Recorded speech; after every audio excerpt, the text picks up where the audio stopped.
सुप्रभात बच्चों, आज हम पढ़ेंगे पाठ 2 वर्ण विचार। इसके अंतर्गत हमने स्वरों के बारे में जानकारी प्राप्त कर ली थी। आज हम जानेंगे व्यंजन के बारे में। जिन वर्णों के उच्चारण में स्वरों की सहायता लेनी पड़ती है वे व्यंजन कहलाते हैं। हिंदी में व्यंजनों की संख्या 33 है। व्यंजनों के मुख्य 3 भेद हैं: स्पर्श व्यंजन, अंतःस्थ व्यंजन और ऊष्म व्यंजन। स्पर्श व्यंजन क से लेकर म तक 25 व्यंजन स्पर्श व्यंजन कहलाते हैं। इन वर्णों को उच्चारित करते समय जिह्वा मुख के विभिन्न भागों को स्पर्श करती है। स्पर्श व्यंजनों के 5 वर्ग हैं। क वर्ग, जिसमें क, ख, ग, ग, अंग।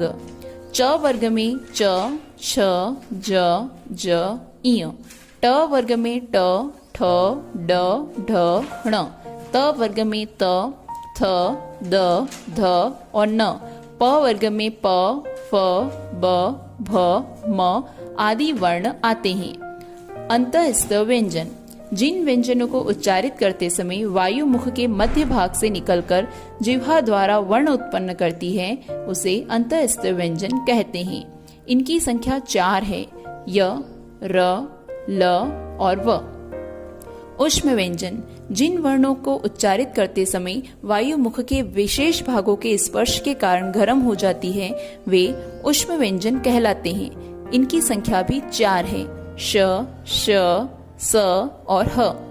संयुक्त व्यंजन जब 2 भिन्न व्यंजन आपस में मिलते हैं तो उनसे बने व्यंजन संयुक्त व्यंजन कहलाते हैं, जैसे अक्ष, त्र, ज्ञ, श्र, द्य आदि। द्वित व्यंजन एक ही वर्ण के 2 बार मिलने से बने व्यंजन द्वित व्यंजन कहलाते हैं, जैसे आधा क और पूरा क मिलने पर बनता है क। इसका उदाहरण है पक्का।